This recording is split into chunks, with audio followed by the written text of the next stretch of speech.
Ka Meghalaya kan omat Shuh ke Jingpynlip Bording metau Snem wada pedang ke Jingtuna pisah ke tenat MEECL ke belapelong ke sorkar jela ben penjelan ke jing Arab ke bakhendai spa kelur tingkah syakani ke tenat malau Snem.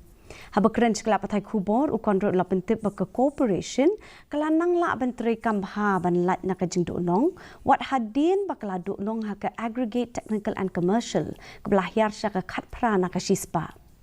Ukondret ulaong bagi ladon kijing persang ben pelong ketenat kebayok nong bat kebetre Rangbah. Kat kom ukondret ke sorkar mentakan pai kemat sya ke jingtuna ki substation hakeleng ke jela.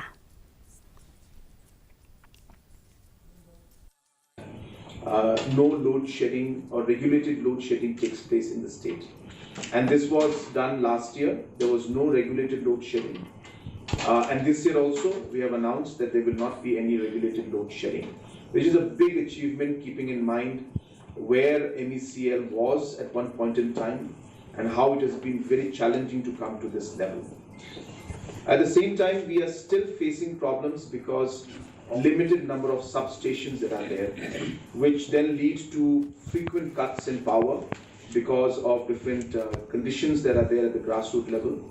And because of the large distribution network without the sufficient amount of substations,